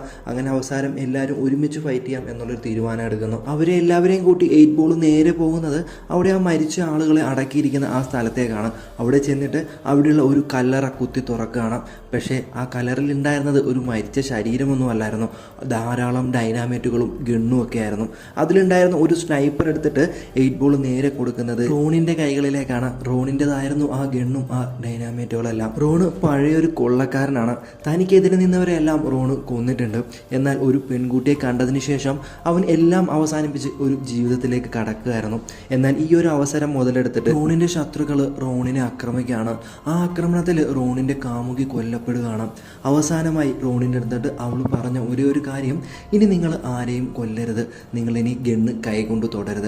അവൾക്ക് കൊടുത്ത ആ ഒരൊറ്റ വാക്കിൻ്റെ പുറത്താണ് റോൺ ഇത്രയും നാളും ഗണ്ണ് കയ്യിൽ തൊടാതിരുന്നത്. റോണ് തൻ്റെ പഴയ വസ്ത്രം കൊണ്ട് യാങ്ങിൻ്റെ കയ്യിൽ വാഷ് ചെയ്ത് കൊടുക്കാൻ പറയാണ്. നല്ല വൃത്തിക്ക് നീ എനിക്കിത് വാഷ് ചെയ്ത് തരണം, മരിച്ചു കിടന്നാലും നല്ല ഗ്ലാമറായിട്ട് വേണ്ടേ കിടക്കാനെന്ന് പറയുന്നു. അപ്പോൾ യാങ് മറുപടി പറയുന്നത്, നമ്മളാരും മരിക്കാൻ പോകുന്നില്ല, നമ്മളിത് വിജയിക്കുമെന്ന് പറയുന്നു. എന്നാൽ കുറച്ച് ഡൈനാമൈറ്റുകളും തോക്കുകളും ഉപയോഗിച്ചിട്ട് അത്രയും വരുന്ന ആളുകളെ നമ്മൾ എങ്ങനെ പരാജയപ്പെടുത്തുമെന്ന് റോണ് ചോദിക്കുന്നു. അപ്പോഴാണ് അവിടെ ദൂരെയുള്ള ഒരു ആകാശത്തൊട്ടിൽ കാണിച്ചിട്ട് എന്തോ അവർ പ്ലാൻ ചെയ്തിട്ടുണ്ട്. അങ്ങനെ അവിടെയുള്ള ഓരോ ആൾക്കാരും അവർക്ക് പറ്റുന്ന രീതിയിലൊക്കെ തയ്യാറെടുപ്പുകൾ നടത്തുകയാണ്. അവർ കാത്തിരുന്ന ആ സമയം വരികയാണ്. അങ്ങ് ദൂരത്തുനിന്ന് പൊടി പറത്തി നമുക്കൊന്നും കാണാൻ പറ്റത്തില്ല. കാരണം അതുപോലെ അത്രയും ആളുകളുണ്ട്. അത്രയും ആളുകളുടെ കയ്യിലും ധാരാളം വെപ്പൺസ് ഉണ്ട്, തോക്കുകളുണ്ട്, മെഷീൻ ഗണ്ണുകളുണ്ട്. അങ്ങനെ ഒരുപാട് വെപ്പൺസും ആളുകളൊക്കെ ആയിട്ട് കുതിരപ്പുറത്ത് അവരിങ്ങനെ പാഞ്ഞു വരികയാണ്. അവരെയും കാത്ത് ആ സർക്കസിൻ്റെ മുമ്പിലായിട്ട് നമ്മുടെ യാങ് നിൽപ്പുണ്ട്, തൻ്റെ വാളും കയ്യിൽ പിടിച്ചുകൊണ്ട്. യാങ്ങിൻ്റെ കൂട്ടത്തിൽ ഒരു പയ്യനുമുണ്ട്, അവനൊരു തോക്കൊക്കെ പിടിച്ചിങ്ങനെ നിൽക്കുകയാണ്. ഇവർ അടുത്തോട്ട് വരുന്ന കണ്ടിട്ട് പേടിച്ചിട്ട് ആ പയ്യൻ അവിടെ നിന്ന് ഓടിപ്പോവുകയാണ്. പക്ഷേ യാങ് അവിടെ നിന്ന സ്ഥലത്ത് തന്നെ അങ്ങനെ നിൽക്കുകയാണ്. വില്ലനും കൂട്ടരും അതിവേഗം യാങ്ങിൻ്റെ അടുത്തേക്ക് വന്നുകൊണ്ടിരിക്കുകയാണ്. അതിൽ മുമ്പേ പോയ ഒരാൾ യാങ്ങിൻ്റെ നേരെ തൻ്റെ വാളിങ്ങനെ നീട്ടി പിടിക്കുകയാണ്. പെട്ടെന്നാണ് അവിടെ ഒരു വെടിവെച്ച് കേൾക്കുന്നത്. പിന്നെ കാണിക്കുന്നത് ആ വാള് യാങ്ങിൻ്റെ നേരെ വന്നുകൊണ്ടിരിക്കുകയാണ്. പെട്ടെന്നാണ് ആ വാള് താഴെ വീഴുന്നത്. ആ വാളിൻ്റെ കൂട്ടത്തിൽ ആ നീട്ടിപ്പിടിച്ചവൻ്റെ കൈപ്പത്തി ഉണ്ടായിരുന്നു. അവൻ ആകെ ചിന്നി ചിതറി അവിടെ വീഴുകയാണ്. പിന്നെയാണ് നമ്മളെ കാണിക്കുന്നത് റോണ് ആ ആകാശത്തൊട്ടിലിൻ്റെ മുകളിൽ ഇരുന്ന് ഷൂട്ട് ചെയ്തുകൊണ്ടിരിക്കുകയാണ്. അവിടെ താഴെ പല ഭാഗങ്ങളിലായിട്ട് ഡൈനാമൈറ്റുകൾ വെച്ചിരിക്കുകയാണ്. ആ ഡൈനാമൈറ്റുകളിലാണ് റോണ് ഷൂട്ട് ചെയ്യുന്നത്. അതുകൊണ്ട് അവിടെ വലിയ പൊട്ടിത്തെറി നടക്കുകയാണ്. അവിടെ ആകെ പൊടിപടലം. അവരുടെ കൂട്ടത്തിലുണ്ടായിരുന്ന ഒരുപാട് പേര് അവിടെ മരിച്ചു വീഴുകയാണ്. അവിടെ മൊത്തം ഒരു ചോരക്കളമായി മാറുകയാണ്. ഡൈനാമൈറ്റുകൾ പൊട്ടിത്തെറിച്ചതുകൊണ്ട് തന്നെ അവിടെ ആകെ പൊടിപടലം നിറഞ്ഞിരിക്കുകയാണ്. അതിനിടക്കൂടെ യാങ് ഓരോരുത്തരെയായിട്ട് വെട്ടി വീഴ്ത്തുകയാണ് അതിവേഗം, മിന്നൽ വേഗം. വില്ലനും കൂട്ടരും പല സ്ഥലത്തിലേക്ക് വെടിവെക്കുന്നുണ്ടെങ്കിലും ഒന്നും യാങ്ങിന് കൊള്ളുന്നില്ല. യാങ് അങ്ങനെ ഓരോരുത്തരെയായിട്ട് വെട്ടി വീഴ്ത്തിക്കൊണ്ടിരിക്കുകയാണ്. അതിനുശേഷം ആ പൊടിയെല്ലാം അടങ്ങിക്കഴിയുമ്പോൾ യാങ് ഒരു സൈഡിലേക്ക് നടന്നു പോവുകയാണ്. അവർ യാങ്ങിനെ കണ്ടപാടെ യാങ്ങിനെ ഷൂട്ട് ചെയ്തുകൊണ്ട് യാങ്ങിനെ പിന്തുടർന്ന് വരികയാണ്. അവരെ യാങ് തന്ത്രപരമായിട്ട് ആ കൂടാരത്തിൻ്റെ, ആ സർക്കസ് കൂടാരത്തിൻ്റെ നടുക്കിട്ട് കൊണ്ടുവന്നിരിക്കുകയാണ്. ഇത് കണ്ടിട്ട് റോൺ അവിടെ ചുമ്മാതിരിക്കുന്നു തോന്നുന്നുണ്ടോ? തൻ്റെ കയ്യിലിരിക്കുന്ന ഒരു ഡൈനാമൈറ്റ് അവരുടെ നേരെ എറിയുകയാണ്. അത് അവരുടെ അടുത്ത് ചെല്ലുമ്പോൾ തന്നെ റോൺ കൃത്യമായിട്ട് ആ ഡൈനാമൈറ്റ് ഷൂട്ട് ചെയ്യുന്നു. അതോടെ പൊട്ടിത്തെറിക്കുകയാണ്. അങ്ങനെ കുറേ പേര് അപ്പോഴും മരിക്കുന്നു. പക്ഷേ റോൺ എവിടെയായിരിക്കുന്നതെന്ന് വില്ലനും ടീമും കാണുകയാണ്. അങ്ങനെ കുറേ പേര് റോണിനെ കൊല്ലാനായിട്ട് ആ ആകാശത്തൊട്ടിലോട്ട് കയറിക്കൊണ്ടിരിക്കുകയാണ്. ഓരോരുത്തരെയായിട്ട് റോൺ വെടിവെച്ചിടുന്നുണ്ടെങ്കിലും ഒരു ഘട്ടത്തിലെത്തുമ്പോൾ താഴത്ത് നിന്ന് കുറേ പേര് റോണിനെ ഫയർ ചെയ്യാണ്. അതുകൊണ്ട് തന്നെ ആ കയറി വരുന്നവരെ റോണിന് ഷൂട്ട് ചെയ്യാൻ പറ്റുന്നില്ല. അങ്ങനെ അവർ മുകളിലോട്ട് കയറിക്കൊണ്ടിരിക്കുകയാണ്. അപ്പോഴാണ് നമ്മുടെ യാങ് കടന്നു വരുന്നത്. ആ താഴത്ത് നിന്ന് ഷൂട്ട് ചെയ്യുന്നവരെയെല്ലാം യാങ് നിമിഷ നേരങ്ങൾ കൊണ്ട് തന്നെ വെട്ടി വീഴ്ത്തുകയാണ്. കൊല്ലുകയാണ്. എന്നാൽ അപ്പോഴേക്കും ഒരുവിധപ്പെട്ട ആളുകളെല്ലാം ആ ആകാശത്തൊട്ടിയിൽ കയറിയിരുന്നു റോണിന്റെ അടുത്തെത്തുകയാണ്. അപ്പോഴാണ് റോണ് തൻ്റെ കൂട്ടത്തിലുണ്ടായിരുന്ന ആളുമായിട്ട് പെട്ടെന്ന് താഴത്തോട്ട് ഇറങ്ങുന്നത്. അതും അവരുടെ ഒരു പ്ലാൻ ആയിരുന്നു. ആ ആകാശത്തൊട്ടിൽ നിറയെ അവർ ഡൈനാമൈറ്റ് വെച്ചിരിക്കുകയായിരുന്നു. റോണ് താഴത്തോട്ട് ഇറങ്ങിയ പാടെ തന്നെ ആ ഡൈനാമൈറ്റുകൾ പൊട്ടിത്തെറിക്കാൻ തുടങ്ങുകയാണ്. അതിലുണ്ടായിരുന്നവരെല്ലാം മരിച്ചു വീഴുകയാണ്. ആ ആകാശത്തൊട്ടി മറിഞ്ഞ് നേരെ ആ വില്ലൻ്റെയും ടീമിൻ്റെയും നേരെ വീഴുക. അങ്ങനെ അവരെല്ലാം മരിച്ചു എന്ന് കരുതിയിട്ട് അവിടെ ഒളിച്ചിരുന്ന ആളുകളെല്ലാം പുറത്തോട്ട് വരികയാണ്. അവരങ്ങനെ ആ വിജയം സന്തോഷിച്ചുകൊണ്ട് ആഹ്ലാദിച്ച് ചിരിക്കുകയാണ്. പെട്ടെന്നാണ് അവിടെയുള്ള ഓരോരുത്തരെയായിട്ട് ഷൂട്ട് ചെയ്തിടുന്നത്. ആ വില്ലനും കുട്ടരും മരിച്ചിട്ടില്ല, ഇനിയും ബാക്കിയുണ്ട് കുറേ ആളുകൾ. എല്ലാവരെയും അടുത്ത് കിട്ടിയതുകൊണ്ട് തന്നെ തൻ്റെ കയ്യിലിരിക്കുന്ന ഗണ്ണ് ഉപയോഗിച്ചിട്ട് വില്ലനും ടീമും ഓരോരുത്തരെയായിട്ട് വെടിവെച്ച് കൊന്നുകൊണ്ടിരിക്കുകയാണ്. അങ്ങനെ അവിടെ നിന്ന് അവരെല്ലാവരും ഓടി രക്ഷപ്പെടുകയാണ്. അവരങ്ങനെ ഓടി ഓടി ആ നഗരവീതിയിൽ അങ്ങനെ പൊയ്ക്കൊണ്ടിരിക്കുമ്പോഴാണ് അവിടേക്ക് വേറെ കുറേ ആളുകൾ വരുന്നത്. അത് വേറെ ആരുമല്ലായിരുന്നു, യാങ്ങിൻ്റെ മാസ്റ്ററും ടീമുമായിരുന്നു. അവരെ കണ്ടതും വില്ലൻ്റെ ടീമിലുള്ള ആളുകൾ ആരാണെന്ന് പോലും അറിയാതെ അവരെയും ഷൂട്ട് ചെയ്യുകയാണ്. അപ്പോഴാണ് അവരുടെ മാസ്റ്റർ അവർക്ക് ഉത്തരവ് കൊടുക്കുന്നത് അറ്റാക്ക്. പിന്നെ പറയേണ്ട കാര്യമില്ലല്ലോ, അവർ പല സ്ഥലത്ത് നിന്നും ചറപ്പറ അറ്റാക്ക് ചെയ്യാണ്. ഓരോരുത്തരെയായിട്ട് അവരങ്ങനെ വെട്ടി വീഴ്ത്തുകയാണ്. ഇവരുടെ കൂട്ടത്തിലെ ആളുകളും വെടികൊണ്ട് വീഴുന്നുണ്ട് കേട്ടോ. ഇതേ സമയം ആ കുട്ടി ഉണ്ടായിരുന്നത് ലിന്നിൻ്റെ കയ്യിലാണ്. ആ കുട്ടിയെ കൊല്ലാനായിട്ട് മാസ്റ്ററിൻ്റെ ടീമിലുണ്ടായിരുന്ന 2-3 പേര് അങ്ങോട്ട് ചെന്നുകൊണ്ടിരിക്കുകയാണ്. പെട്ടെന്നാണ് അവരുടെ നേരെ യാങ് വരുന്നത്. യാങ് അവർ 3 പേരെ വെട്ടി വീഴ്ത്തുകയാണ്. അങ്ങനെ അവിടെ ഒരു ഗംഭീര ഫൈറ്റ് നടന്നുകൊണ്ടിരിക്കുകയാണ്. യാങ്ങും യാങ്ങിൻ്റെ മാസ്റ്ററിൻ്റെ ടീമും വില്ലൻ്റെ ടീമും എല്ലാം തമ്മിൽ അങ്ങോട്ടും ഇങ്ങോട്ടും ചുമ്മാ അടി. ഇതേ സമയം രക്ഷപ്പെടാനായിട്ട് സർക്കസ് കൂടാരത്തിലുണ്ടായിരുന്ന ആളുകളെല്ലാം ഒരു സ്ഥലത്ത് ഒളിച്ചിരിക്കുകയാണ്. ലിന്നാണെന്നുണ്ടെങ്കിൽ ആ കുട്ടിയുമായി ഓടിക്കൊണ്ടിരിക്കുകയാണ്. ലിന്നിൻ്റെ കൂട്ടത്തിൽ 8 ബോളും ഉണ്ട്. അവരെ പിന്തുടർന്ന് ആ കുട്ടിയെ കൊല്ലാനായിട്ട് മാസ്റ്ററിൻ്റെ ടീമും അവരുടെ പുറകിലായിട്ട് യാങ്ങും ഉണ്ട്. യാങ്ങും മാസ്റ്ററിൻ്റെ ടീമിൽ അവിടെ ഫൈറ്റ് നടന്നുകൊണ്ടിരിക്കുമ്പോൾ ഇവിടെ വില്ലൻ്റെ ടീമും മാസ്റ്ററിൻ്റെ ടീമും തമ്മിൽ കൂട്ടം ഫൈറ്റ്. അവർ രക്ഷപ്പെടാനായിട്ട് തൻ്റെ കയ്യിലുണ്ടായിരുന്ന മെഷീൻ ഗൺ ഉപയോഗിച്ചിട്ട് മാസ്റ്ററിൻ്റെ ടീമിൽ ഓരോരുത്തരെയായിട്ട് വെടിവെച്ചിട്ടുകൊണ്ടിരിക്കുകയാണ്. എന്നാൽ പെട്ടെന്ന് മാസ്റ്ററിൻ്റെ ടീമിലുണ്ടായിരുന്ന ഒരാൾ ആ മെഷീൻ ഗൺ ഉപയോഗിച്ചിരിക്കുന്ന ആളുടെ കൈ വെട്ടിക്കളയാണ്. ആ മെഷീൻ ഗൺ താഴെ വീണിട്ട് തനിയെ കിടന്ന് കറങ്ങുകയാണ്. അത് ആ മാസ്റ്ററിൻ്റെ ടീമിലുള്ളവരെ മാത്രമല്ല, അതിങ്ങനെ കറങ്ങുന്ന കൂട്ടത്തിൽ വില്ലൻ്റെ ടീമിലുള്ളവരെയും വെടിവെച്ചുകൊണ്ടിരിക്കുകയാണ്. അതിങ്ങനെ ഫയർ ചെയ്ത് ഇങ്ങനെ കറങ്ങിക്കൊണ്ടേയിരുന്നു. ആ കറക്കത്തിൽ ഒരുപാട് പേര് അവിടെ മരിച്ചു വീഴുകയാണ്. ഇതേ സമയം യാങ്ങും മാസ്റ്ററിൻ്റെ ടീമും തമ്മിൽ മുട്ടം ഫൈറ്റ് നടന്നുകൊണ്ടിരിക്കുകയാണ്. യാങ്ങിനെ സഹായിക്കാനായിട്ട് ലിന്നും കൂടുകയാണ്. എന്നിട്ട് ആ കുട്ടിയെ 8 ബോളിൻ്റെ കയ്യിൽ കൊടുത്തിട്ട് രക്ഷപ്പെടാൻ പറയുകയാണ്. അങ്ങനെ അവർ തമ്മിൽ ഭയങ്കര ഫൈറ്റ്. ആ ഫൈറ്റിന് ശേഷം എല്ലാവരും കൊന്നുകളയാണ്. പെട്ടെന്നാണ് അവിടെ ഒരു വെടിവെച്ച കേട്ടിട്ട് കൊച്ചിൻ്റെ കരച്ചിലും കേൾക്കുകയാണ്. അങ്ങോട്ട് യാങ് ലിന്നു ഓടിച്ചെന്ന് നോക്കുമ്പോഴാണ് 8 ബോൾ അവിടെ വെടികൊണ്ട് കിടക്കുകയാണ്. 8 ബോളിനെ ഷൂട്ട് ചെയ്തിട്ടിട്ട് വില്ലൻ ആ കുട്ടിയെ കൊണ്ട് കടന്ന് കളഞ്ഞിരിക്കുന്നു. 8 ബോൾ അവിടെ വെച്ച് തന്നെ മരണപ്പെടുകയാണ്. വില്ലനും ബാക്കി ഉണ്ടായിരുന്ന ടീമും നേരെ പോകുന്നത് അവിടെ ഉണ്ടായിരുന്ന ഒരു ബിൽഡിങ്ങിലേക്കാണ്. ആ ബിൽഡിങ്ങിലേക്ക് ആ കുട്ടിയെ കൊല്ലാനായിട്ട് മാസ്റ്ററിൻ്റെ ടീമും വരികയാണ്. എന്നാൽ ഓരോരുത്തരെയായിട്ട് വില്ലൻ്റെ ടീം വെടിവെച്ചിട്ടുകൊണ്ടിരിക്കുകയാണ്. അവരൊന്നും അടുക്കാൻ പോലും സമ്മതിക്കുന്നില്ല. അവരങ്ങനെ ഓരോരുത്തരായിട്ട് കൊന്നുകൊണ്ടിരിക്കുകയാണ്. അവസാനം എല്ലാവരെയും അവരങ്ങ് കൊന്നുകളയാണ്. എന്നാൽ പെട്ടെന്നാണ് യാങ് അങ്ങോട്ട് കടന്നു വരുന്നത്. അവരെ ഓരോരുത്തരെയും യാങ് വെട്ടി വെട്ടി വീഴ്ത്തുകയാണ്. അതിനുശേഷം ആ മുറിക്കകത്തോട്ട് കയറുമ്പോൾ യാങ് കാണുന്നത് കുട്ടിയുടെ നേരെ ഗണ്ണും ചൂണ്ടി നിൽക്കുന്ന വില്ലനെയാണ്. നീ ഒരടി മുമ്പോട്ട് വെക്കുകയാണെന്നുണ്ടെങ്കിൽ ഞാൻ ഇതിനെ കൊന്നുകളയുമെന്ന് വില്ലൻ പറയുകയാണ്. എന്നാൽ യാങ് ഒന്നും കേൾക്കാൻ കൂട്ടല്ലായിരുന്നു. അവ നേരെ ആ വില്ലൻ്റെ നേരെ ചെല്ലുകയാണ്. പെട്ടെന്ന് തന്നെ വില്ലൻ ആ കുട്ടിയെ ഷൂട്ട് ചെയ്യുന്നുണ്ടെങ്കിലും ആ ബുള്ളറ്റ് പുറത്തോട്ട് പോലും വരുന്നതിന് മുമ്പ് തന്നെ യാങ് ആ തോക്ക് വെട്ടി 2 പീസാക്കുകയാണ്. ഇത് കണ്ട് ഞെട്ടി ആ വില്ലൻ പുറകോട്ട് പോവുകയാണ്. അവൻ്റെ കയ്യിൽ നിന്ന് ആ കുട്ടി താഴെ വീഴുകയാണ്. എന്നാൽ താഴെ വീഴുന്നതിന് മുമ്പ് തന്നെ യാങ് ആ കുട്ടിയെ കയ്യിലെടുക്കുകയാണ്. എന്നിട്ട് വില്ലനെ കൊല്ലാൻ പോവാണ് എന്ന് നമ്മൾ വിചാരിക്കും. പക്ഷേ അവൻ അവൾക്ക് വേണ്ടിയിട്ട് അവന് മാറ്റി വെച്ചിരിക്കുകയാണ്. അവിടേക്ക് ലിന്ന് കടന്നു വരികയാണ്. എന്നിട്ട് വില്ലനും ലിന്നുമായിട്ട് ഒരു ഫൈറ്റൊക്കെ നടക്കുന്നുണ്ട്. എന്നാൽ ആദ്യമൊക്കെ വില്ലൻ ലിന്നിനെ അടിച്ച് നിലം പരിശാക്കുന്നുണ്ട്. അവസാനം തൻ്റെ കത്തി ഉപയോഗിച്ചിട്ട് തൻ്റെ കയ്യിൽ നിന്ന് വാൾ ഉപയോഗിച്ചിട്ട് ലിന്ന് വില്ലനെ കൊല്ലുകയാണ്. അങ്ങനെ വില്ലനെ കൊന്നതിന് ശേഷം യാങ്ങും ലിന്നും ആ കുട്ടിയായിട്ട് പുറത്തോട്ട് വരുമ്പോൾ യാങ്ങിനെ കാത്ത് അവിടെ വേറൊരാൾ നിൽപ്പുണ്ടായിരുന്നു, യാങ്ങിൻ്റെ മാസ്റ്റർ. യാങ്ങിൻ്റെ മാസ്റ്റർ യാങ്ങിനോടായിട്ട് പറയുന്നുണ്ട്, നീ എൻ്റെ ശിഷ്യനാണ്, നമ്മുടെ ഏറ്റവും വലിയ ശത്രുവിനെയാണ് നീ കയ്യിൽ കൊണ്ട് നടക്കുന്നത്. ആ കുട്ടി വളർന്നു വലുതായി കഴിയുമ്പോൾ നീ അവരോട് എന്തു പറയും? അവരുടെ അച്ഛനെയും അമ്മേനെയും കുടുംബക്കാരെ എല്ലാവരെയും നീയാണ് കൊന്നതെന്നോ? അവൾ നിൻ്റെ ശത്രു തന്നെ ആവും എന്ന് അവനോട് പറയുകയാണ്. നീ ആ കുട്ടികളെ കൊന്നു കളഞ്ഞേക്ക്, അതായിരിക്കും നമുക്ക് നല്ലതെന്ന് പറയുന്നു. എന്നാൽ യാങ് അതിന് തയ്യാറല്ലായിരുന്നു. അതിന് തയ്യാറല്ലാത്തത് കൊണ്ട് തന്നെ തൻ്റെ മാസ്റ്ററുമായിട്ട് ഫൈറ്റ് ചെയ്യാനുള്ള അവസരം ഉണ്ടാവും. അങ്ങനെ യാങ്ങും യാങ്ങിൻ്റെ മാസ്റ്ററും തമ്മിൽ ഭയങ്കരമായ ഫൈറ്റ് നടന്നുകൊണ്ടിരിക്കുകയാണ്. ആ ഫൈറ്റിൻ്റെ അവസാനം യാങ്ങും യാങ്ങിൻ്റെ മാസ്റ്ററും പരസ്പരം കഴുത്തിൽ കത്തി ഒരേപോലെ വെക്കുകയാണ്. അപ്പോഴാണ് അവിടെ കട്ട് ചെയ്ത് പിന്നെ നമ്മളൊരു ഫ്ലാഷ് ബാക്ക് കാണിക്കുകയാണ്. യാങ്ങിൻ്റെ മാസ്റ്റർ യാങ്ങിനെ ഇങ്ങനെ പരിശീലിപ്പിച്ചുകൊണ്ടിരിക്കുകയാണ്. കഠിനമായ പരിശീലനമാണ് യാങ്ങിന് നൽകിക്കൊണ്ടിരിക്കുന്നത്.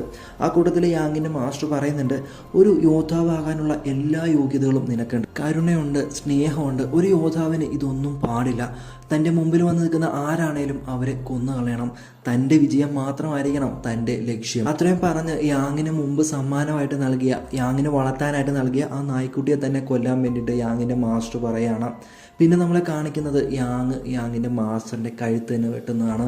സ്വന്തം മാസ്റ്റർ പഠിപ്പിച്ചതുപോലെ തന്നെ യാങ് ചെയ്തിരിക്കുകയാണ്. അങ്ങനെ എല്ലാം അവസാനിച്ചിരിക്കുകയാണ്. അവരുടെ കൂട്ടത്തിലുണ്ടായിരുന്ന ഒരുപാട് പേരെ അവർക്ക് നഷ്ടമായി. അങ്ങനെ എല്ലാം അവസാനിച്ചതിന് ശേഷം യാങ് നേരെ ലിന്നിനടുത്തേക്ക് വരികയാണ്. ലിന്നിൻ്റെ കയ്യിൽ ആ കുട്ടിയുമുണ്ട്. ആ കുട്ടീനെ ലിന്നിനെ ഏൽപ്പിച്ചിട്ട് യാങ് ലിന്നിനോട് യാത്ര പറയുകയാണ്. അവളും അവൻ്റെ കൂടെ വരുന്നെന്ന് പറയുമ്പോൾ യാങ് അതിന് മറുപടി ഒന്നും പറയുന്നില്ല. ലിന്നിൻ്റെ ഉടുപ്പിൽ ഒരു ചെറിയൊരു ഇതള് പറ്റിപ്പിടിച്ചിരിപ്പുണ്ടായിരുന്നു. അതെടുത്ത് യാങ് തൻ്റെ മുഖത്ത് വെക്കുകയാണ്. കഥയുടെ തുടക്കത്തിൽ ആ കുട്ടിയെ കണ്ട സമയത്ത് യാങ്ങിൻ്റെ മുഖത്ത് അങ്ങനെ ഒരു ഇതൾ വന്നിരുന്നപ്പോഴാണ് ആ കുട്ടി ചിരിച്ചത്. ആ ചിരി, ആ കുട്ടിയുടെ ചിരി ഒന്ന് കാണാൻ വേണ്ടിയിട്ടാണ് യാങ് ഇപ്പോഴും അങ്ങനെ ചെയ്തത്. അത് വെച്ചത് കാണുമ്പോൾ തന്നെ ആ കുട്ടി ചിരിക്കുകയാണ്. കുട്ടിയുടെ വായിൽ ഈ കരയാതിരിക്കാൻ വെക്കുന്നൊരു സംഭവം ഉണ്ട് കേട്ടോ. അത് ചിരിച്ചപ്പോൾ താഴത്തോട്ട് വീഴുകയാണ്. അത് യാങ് തൻ്റെ പോക്കറ്റിലോട്ട് എടുത്ത് വെക്കുകയാണ്. എന്നിട്ട് അവരോടൊക്കെ യാത്ര പറഞ്ഞിട്ട് അവിടെ നിന്ന് നടന്നകലുകയാണ്. യാങ് അവരെ വിട്ട് പോകുന്നത് വേറൊന്നും കൊണ്ടല്ല, താൻ കാരണം ആ കുട്ടിക്കും താൻ സ്നേഹിച്ച പെണ്ണിനും ഒരു അപകടവും വരാൻ പാടില്ല എന്ന് കരുതിയിട്ടാണ് യാങ് അവിടെ നിന്ന് പോകുന്നത്. അങ്ങനെ കുറേ നാളുകൾക്ക് ശേഷം ഒരു മഞ്ഞു മൂടിയ സ്ഥലം കാണുകയാണ്. അവിടെ ഒരു മീൻ കച്ചവടക്കാരൻ ഇരിപ്പുണ്ട്, കുറച്ച് മീനൊക്കെ വെച്ചിട്ട്. ആ മീനൊക്കെ ഇങ്ങനെ ഐസായിട്ട് ഉറഞ്ഞിരിക്കുകയാണ് കേട്ടോ. അവൻ്റെ അടുത്തേക്ക് ഒരാൾ വന്നിട്ട് മീനിൻ്റെ വില തിരക്കുന്നുണ്ട്. പെട്ടെന്നാണ് അയാൾ ആ മീൻ എടുത്തിട്ട് ആ വില ചോദിച്ച ആളുടെ കണ്ണിൽ കുത്തി ഇറക്കുകയാണ്. അയാൾ അവിടെ മരിച്ചു വീഴുകയാണ്. അത് വേറെ ആരും അല്ലായിരുന്നു ആ മീൻ കച്ചവടക്കാരൻ, അത് യാങ് ആയിരുന്നു. അതിനുശേഷം യാങ് നേരെ താൻ താമസിച്ചുകൊണ്ടിരുന്ന ആ മുറിയിലോട്ട് ചെല്ലുകയാണ്. എന്നിട്ട് ലിന്ന് സമ്മാനമായി നൽകിയ ആ മാലയും തൻ്റെ വാളും എടുത്തുകൊണ്ട് പുറത്തോട്ട് ഇറങ്ങുകയാണ്. ആ വീടിന് തീ കൊളുത്തിയതിന് ശേഷം പിന്നെ നമ്മളെ കാണിക്കുന്നത് മഞ്ഞിനടിയിൽ നിന്ന് നൂറുകണക്കിന് പോരാളികൾ ചാടി വരുന്നതാണ്. അവർക്ക് നേരെ യാങ് തൻ്റെ വാള് ഊരിപ്പിടിച്ച് ചെല്ലുകയാണ്. അവിടെ ഈ സിനിമ തീരുന്നു. ഈ കഥ നിങ്ങൾക്ക് ഇഷ്ടപ്പെട്ടു എന്ന് വിചാരിക്കുന്നു. എന്തായാലും നിങ്ങൾ കമൻറ്റായി രേഖപ്പെടുത്താൻ മറക്കരുത്. പുതിയൊരു വീഡിയോ ആയിട്ട് നമ്മൾ ഉടനെ തന്നെ വരുന്നതായിരിക്കും. Thank you for watching. Keep supporting.